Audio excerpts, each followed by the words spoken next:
আজকে বলতে চাই, মনে করিয়ে দিতে চাই, শেখ হাসিনা বলছেন আজকে জনগণের ভোটাধিকার তুমি কেড়ে নিয়েছ। জনগণের ভোটাধিকার প্রতিষ্ঠার জন্য, গণতন্ত্র পুনরুদ্ধারের জন্য এই ঢাকার রাজপথে এই 2021 সালে আরেকটি গণ অভ্যুত্থানের মধ্য দিয়ে হাসিনা তোমাকে বিদায় করা হবে এবং জনগণের ভোটাধিকার প্রতিষ্ঠা হবে।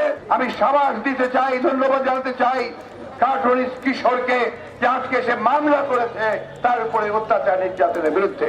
আমি তাকে সাবাস দিতে চাই। বন্ধুগণ, এই সাহস দিয়ে সকলকে বেরিয়ে আসতে হবে। আজকে এই সাহস নিয়ে এই অন্ধকারকে দূর করার জন্য, এই স্বৈরাচারকে দূর করার জন্য, যারা আমাদের স্বাধীনতার সমস্ত চেতনাকে ধ্বংস করে দিয়ে আমাদের গণতান্ত্রিক অধিকারকে কেড়ে নিয়েছে, তাদেরকে পরাজিত করবার জন্য আজকে সাহস দিয়ে রাজপথে গণতান্ত্রিক ভাবে আমাদেরকে সোচ্চার হতে হবে। বন্ধুগণ, আমরা খুব স্পষ্ট করে বলতে চাই, সমাবেশ থেকে অবিলম্বে ডিজিটাল সিকিউরিটি অ্যাক্ট বাতিল করুন, অবিলম্বে গ্রেপ্তারকৃতদের মুক্ত করুন, অবিলম্বে দেশীয় নেত্রী বেগম খালেদা জিয়াকে যে মিথ্যা মামলা আটক করে রেখেছেন তাকে মুক্তি দিন। আমাদের তারেক রহমান সাহেবের বিরুদ্ধে মামলা প্রত্যাহার করুন। 35 লক্ষ মানুষের বিরুদ্ধে যে গায়েবী জানাজা দিয়ে মিথ্যা মামলা করে, গায়েবী মামলা করে যেভাবে মিথ্যা মামলা দিয়েছেন, সবগুলো মামলা তুলে নিতে হবে, প্রত্যাহার করতে হবে।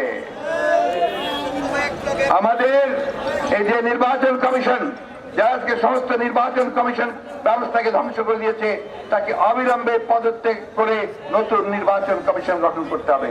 আর এই সরকারকে অবিলম্বে নিরপেক্ষ সরকারের কাছে ক্ষমতা হস্তান্তর করে পদত্যাগ করতে হবে এবং নিরপেক্ষ সরকারের অধীনে নিরপেক্ষ নির্বাচন কমিশনের পরিচালনায় একটি অবাধ, সুষ্ঠু, নিরপেক্ষ নির্বাচনের মধ্য দিয়ে জনগণের পার্লামেন্ট, জনগণের সরকার প্রতিষ্ঠা করতে হবে। বৈগণ,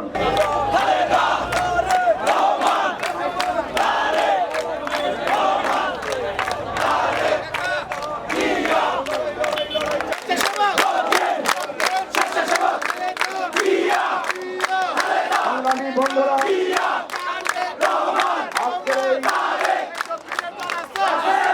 বাংলাদেশের যে দুঃশাসন, এটা এক কথায় সর্বস্তরের সর্বক্ষেত্রে আজকের অনিয়ম, অনাচার, দুরাচার, আর এই প্রতিবাদে আজকের এই প্রতিবাদ সমাবেশ, আজকের এই প্রতিবাদ সমাবেশ বক্তব্য শোনেন। আমাদের শহীদ রাষ্ট্রপতি জিয়াউর রহমান,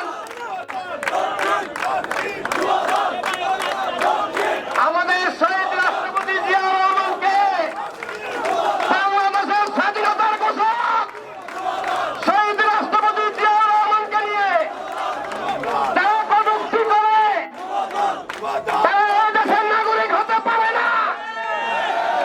কারণ বাংলাদেশ জাতীয়তাবাদী দল নয়, সারা বাংলাদেশের জনগণের নেতা শহীদ রাষ্ট্রপতি জিয়াউর রহমান, স্বাধীনতার ঘোষক শহীদ রাষ্ট্রপতি জিয়াউর রহমানকে নিয়ে যারা কটূক্তি করে, তারা এই দেশের জনগণ হতে পারে না। তাদের বিরুদ্ধে আমরা ইনশাআল্লাহ লড়ব। পুলিশ তারা আসেন, আপনার সাথে খেলাবো। পুলিশ তারা আপনাদের সাথে খেলাবো, আসেন আসেন, আপনাদের সাথে খেলবো। এবারে আমরা সংক্ষিপ্ত বক্তব্য শেষ করছি। আল্লাহ হাফেজ। বাংলাদেশ জিন্দাবাদ, বাংলাদেশ জাতীয়তাবাদী দল জিন্দাবাদ, শহীদ জিয়া অমর হোক, বেগম খালেদা জিয়া জিন্দাবাদ, তারেক রহমান জিন্দাবাদ। অবৈধ প্রধানমন্ত্রী শেখ হাসিনা যে কটূক্তি করেছে, মিথ্যা কথা বলেছে, তার প্রতিবাদে আজকের এই প্রতিবাদ সমাবেশ। আজকের এই প্রতিবাদ সমাবেশ লেখক মুস্তাক আহমেদকে যে হত্যা করেছে, তার প্রতিবাদে আজকের এই প্রতিবাদ সমাবেশ। আজকে যে আইন করেছে, কালো আইন, এবং আজকের ডিজিটাল নিরাপত্তা আইনের নামে যে আইন করেছে, সে আইন বাতিলের দাবিতে এবং নির্দলীয় নিরপেক্ষ সরকার অধীনে নির্বাচনের দাবিতে আজকের এই সমাবেশ। আজকের এই সমাবেশ যখন বড় হচ্ছে, আজকের এই সমাবেশ যখন প্রতিবাদের ঝড় উঠছে, আমরা দেখছি সেই তুপখানা রোড, পল্টন মোড়, ওইদিকে মৎস্য ভবন, ওইদিকে দোয়েল চত্বর, ওইদিকে সচিবালয় রাস্তা বন্ধ করে দিয়েছে। আমি আমার প্রিয় সাংবাদিক বন্ধুদের ক্ষেত্রে জানাতে চাই, আপনারা দেখেছেন প্রতিদিন সমাবেশ চলাকালে আপনাদের পিছন দিয়ে বাস চলে, আজকে সেই বাস বন্ধ করে দিয়েছে। এর পূর্বে বলেছিল যেহেতু রাস্তা ছিল না, রাস্তা বন্ধ করে বাস চলাচল বন্ধ করে সভা করেছে, এই জন্যে আমরা বাধা দিয়েছি। কিন্তু আজকে কেন আপনারা নিজেরা বাস বন্ধ করলেন?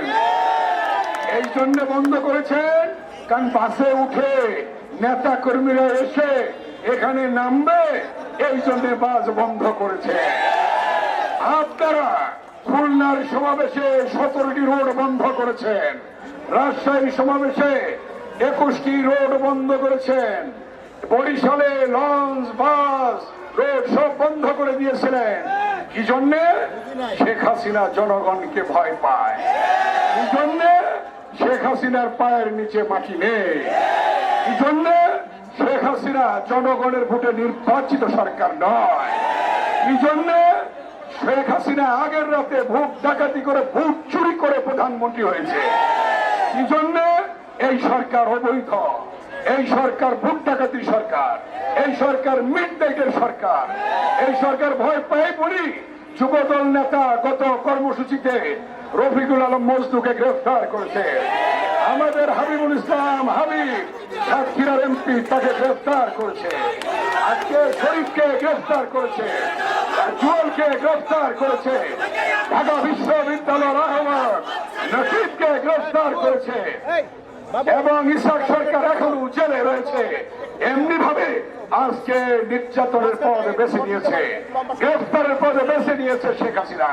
শেখ হাসিনা মনে করেছে গ্রেফতার করলে, দমননীতি চালালে, নির্যাতন করলে, রাস্তায় আসা বন্ধ করে দিলে হয়তোবা ওনার বিরুদ্ধে আন্দোলন হবে না। এখানে সেই বাকশাল যেরকম ছিল, বাকশালের চেয়েও বড় বাকশাল কায়েম করেছে জনগণের মুখ বন্ধ করার জন্য, সাংবাদিকদের মুখ বন্ধ করার জন্য। আজকে সেই কথা শেখ হাসিনা চালু করেছে। আমি শেখ হাসিনাকে মনে করিয়ে দিতে চাই, আওয়ামী লীগের নেতা কর্মীদের মনে করিয়ে দিতে চাই, 52 ভাষা আন্দোলনে মায়ের অধিকার প্রতিষ্ঠা হয়েছিল অনেকে শহীদের রক্তের বিনিময়ে। আপনারা জানেন 62 শিক্ষা আন্দোলন সফল হয়েছিল অনেকে শহীদের রক্তের বিনিময়ে। আপনারা জানেন 69-এর গণঅভ্যুত্থান সফল হয়েছিল অনেকে রক্তের বিনিময়ে। 71-এর মুক্তিযুদ্ধ লক্ষ লক্ষ শহীদের রক্তের বিনিময়ে আমরা সেদিন পেয়েছিলাম স্বাধীনতা। 90-এর স্বৈরাচার বিরোধী আন্দোলনে স্বৈরাচারের পতন ঘটেছিল সেদিন সালিমে দেলোয়ারের ফটোবর্ষ নিয়ে জয়নাল জাফর দিবানি সহ শহীদ জাহাদ ডাক্তার মিলনের রক্তের মধ্য দিয়ে, নূর হোসেনের রক্তদানের মধ্য দিয়ে সেদিন আমরা গণতন্ত্র পুনরুদ্ধার করেছিলাম।